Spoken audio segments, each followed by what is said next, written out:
La mort de Gabriel Nandjip, influenceur, humoriste et artiste camerounais, des suites d'un accident de circulation jeudi dernier, mérite qu'on pose sur la table des discussions l'épineuse question de l'état de la route nationale numéro 3.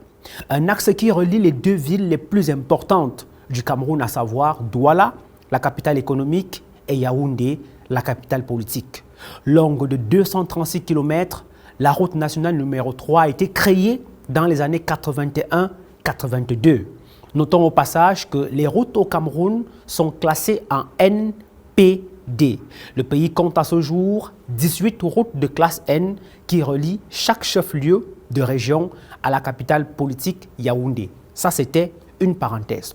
Donc, au moment où cette route est créée, le Cameroun compte environ 8 millions d'habitants et son parc automobile oscille entre 125 000 et 150 000 véhicules. À ce jour, c'est-à-dire 42 ans plus tard, la population camerounaise avoisine les 30 millions d'habitants. Le parc automobile, lui, naturellement aussi a considérablement augmenté. On l'estime à 3 millions et demi de véhicules. La route nationale numéro 3 connaît donc un trafic important, surtout qu'elle sert aussi de corridor pour les pays comme le Tchad et la République centrafricaine qui se ravitaillent au quotidien au port de Douala et Kribi. L'activité commerciale sur cette route d'affaires est donc importante. Des voitures personnelles en passant par des bus de transport interurbain et les camions gros porteurs, tout le monde est pressé à remplir ses objectifs commerciaux. Et cela se traduit à travers les mauvais dépassements justement au quotidien, l'excès de vitesse malgré l'étroitesse de cet axe lourd.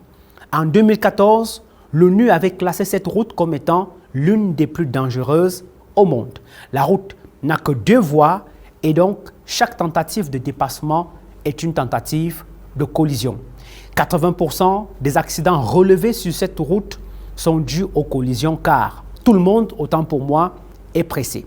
Les chauffeurs de bus et de camions, on le sait, sont par exemple payés sur le nombre de voyages qu'ils effectuent par jour. Les patrons de leur côté sont également pressés d'honorer à leur rendez-vous et donc tout le monde court derrière un objectif, ceux qui courent derrière les chiffres, ceux qui courent derrière leur rendez-vous administratif. Et vous comprenez donc pourquoi la première cause des accidents ici peut être humaine. Mais au-delà de cette responsabilité humaine, l'on note aussi la vétusté de l'infrastructure qui, 42 ans plus tard, est totalement dépassée. C'est ce qui a d'ailleurs amené, on se rappelle, les organisateurs de la 19e édition du Tour cycliste international du Cameroun à annuler l'étape Douala-Yaoundé, car la route est en très mauvais état.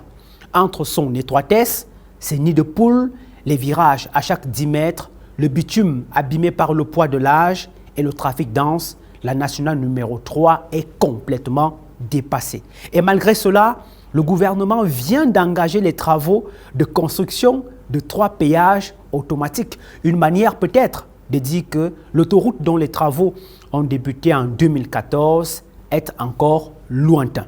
Les quelques travaux de réhabilitation ou de réfection sur la route nationale numéro 3 tournent essentiellement autour des petits ponts. On se pose bien la question, pourquoi choisir seulement les petits ponts? Peut-être parce que certains ont leurs intérêts à l'intérieur. Et pendant ce temps, l'axe Douala-Yaoundé est devenu hyper catastrophique avec des nids d'éléphants. À quoi sert donc l'argent des péages? Je rappelle qu'il y en a 3 sur le tronçon.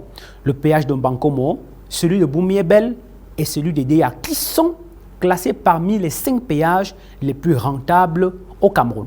Et selon l'Institut national de la statistique, au premier trimestre de cette année, c'est-à-dire les 3 premiers mois de 2023, le péage d'Edea a rapporté 213 millions de francs CFA, celui de Boumiébel 148 millions de francs CFA et celui de Mbankomo 156 millions de francs CFA. Donc les 3 péages cumulés ont rapporté à l'État du Cameroun 517 millions de francs CFA en 3 mois. Si l'on fait rapidement un petit calcul, 517 millions x 3, on est à 1 milliard 505 millions de francs CFA l'an. Où va donc cet argent et à quoi sert-il? En tout cas, au Cameroun, ça c'est une question qu'il ne faut pas poser. Cette question relève de l'une des questions les plus mystérieuses et dangereuses à poser dans notre pays. N'en parlons pas au passage de l'argent qui est parallèlement généré par les radars déployés par la gendarmerie chaque week-end sur cet axe routier où un seul flash est taxé à 25 000 francs CFA et sans négociation. La route nationale numéro 3 génère beaucoup d'argent et paradoxalement tue beaucoup de Camerounais, des milliers par manque d'entretien. Le ministère des Transports se bat comme il peut pour sensibiliser les automobilistes, mais que peut une sensibilisation de cette nature s'il n'y a pas une bonne route? En attendant justement l'achèvement des travaux de l'autoroute, dont les 60 premiers kilomètres ont déjà englouti des centaines de milliards de francs CFA, les Camerounais, eux, continuent à mourir tranquillement sur la nationale numéro 3.